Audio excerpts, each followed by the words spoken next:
So hello everyone, hope you are all doing good. तो यार एक दो दिन पहले मैंने पोस्ट किया था about the paper analysis of NIMCET 2025 और उस पर मुझे जो कमेंट्स मोस्टली मिले हैं is from those students who are trying to prepare for the 2027 NIMCET. और उनका मेजर क्वेश्चन जो ये है कि मेरी मैथ्स वीक है, ठीक है।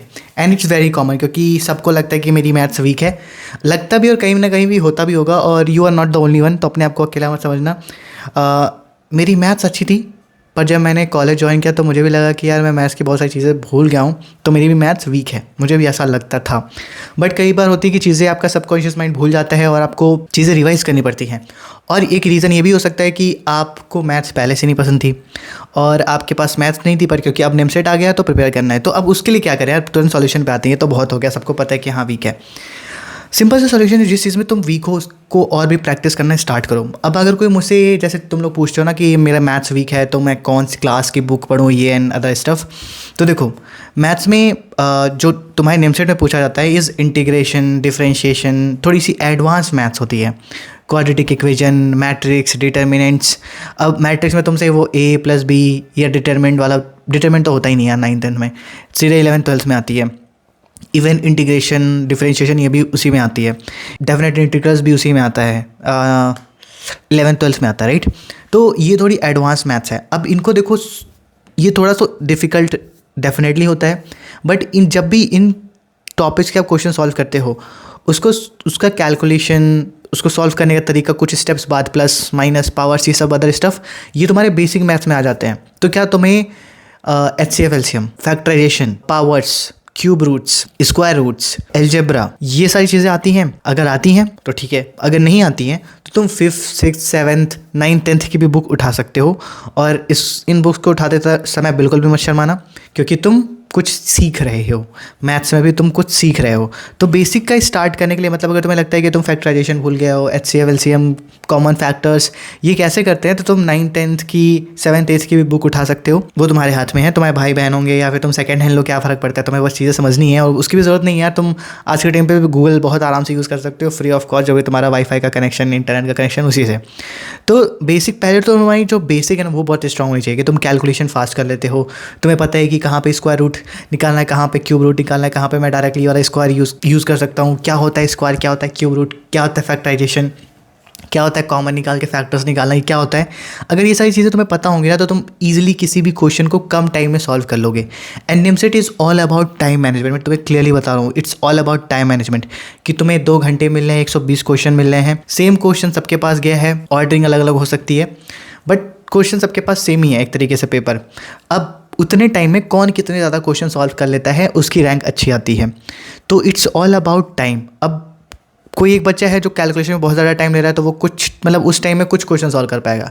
किसी की कैलकुलेशन बहुत अच्छी है तो वो उसी टाइम में बहुत सारे क्वेश्चन सॉल्व कर लेगा। सॉल्यूशन इज़ वेरी सिंपल, कि तुम्हें अपनी ओल्ड बुक्स उठानी है, जो चीज़ें तुम्हें नहीं पता है उसको सॉल्व करना है।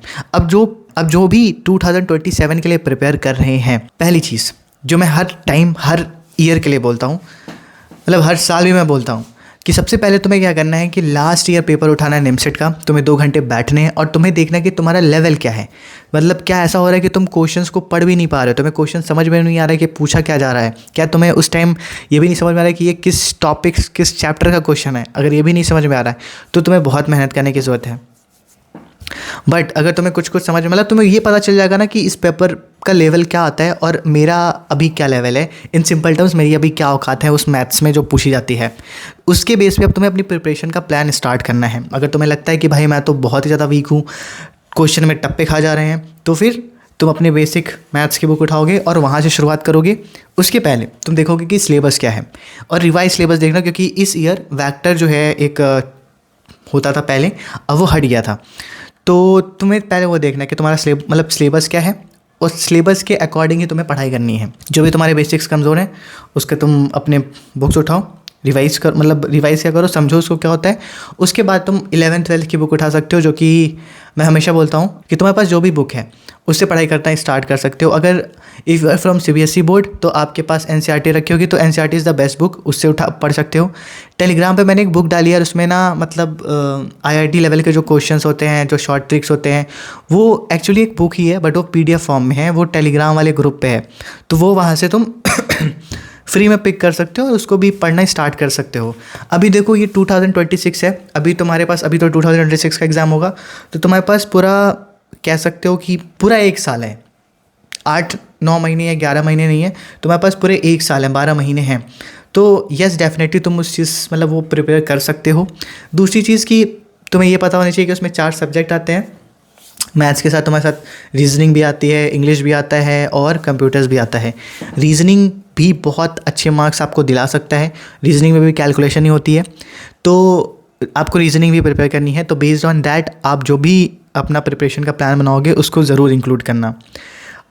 अभी जो मैं बता रहा हूँ ना वो मैंने आपके कमेंट्स के बेस पे बहुत ही सिंपल चीज़ों में बता दिया है। अगर आप मुझे चाहते हो कि मैं कुछ डिटेल बनाऊँ और डिटेल में भी आपको क्या चाहिए, आप क्या जानना चाहते हो, तो मुझे कमेंट्स में बताना और मैं ट्राई करूँगा कि मैं एक डिटेल्ड वीडियो आपके जो डाउट्स हैं उन्हीं के बेस पर लेकर आऊँ। एंड यस, ऐसा नहीं है कि आप नेमसेट नहीं कर सकते हो, डेफिनेटली कर सकते हो। इसका लेवल बहुत कठिन नहीं है, it's not too hard to crack it. बस अगर आप डिसिप्लिन्ड हो, आप उस चीज़ पे फोकस्ड हो कि मुझे ये चीज़ें करनी है, मतलब ये चैप्टर्स कंप्लीट करने हैं, ये सारी चीज़ ये इस टाइम ये पढ़ना है, तो आप डेफिनेटली इसको बहुत ही आराम से क्रैक कर सकते हो। बस फोकस्ड रहना है और डिसिप्लिन रहना है, और ये पता होना चाहिए और रीज़न क्लियर होना चाहिए कि आप निमसेट या फिर NIT में MCA क्यों जाना चाहते हो। मैं एक बार बता चुका हूँ एक लास्ट वीडियो में कि MCA is not for you, उसको ज़रूर देखना। ऐसा नहीं होना चाहिए कि यार आप इंटरनेट पे देख के या बहुत ज़्यादा शोर हो रहा है कि अरे निमसेट MCA NIT उस वजह से जा रहे हो, your reason should be clear. ऐसा नहीं होना चाहिए कि कुछ साल बाद जाकर आप फंसा हुआ फील करो और मुझे भी गाली दो और बाकियों को भी गाली दो। तो I will and this video, let me the comments जो भी तुम्हारे डाउट हैं यार, और मैं ट्राई करूँगा कि यार मैं तुम्हारे लिए बेस्ट सॉल्यूशन लेकर आऊँ। और ज़रूरी नहीं कि मैं हर बार सही हूँ, मैं गलत भी हो सकता हूँ, तो अपना दिमाग भी उसमें लगाना, डेफिनेटली लगाना। तो आज की वीडियो में यही पे एंड करता हूँ, तब तक के लिए bye bye, take care, keep smiling.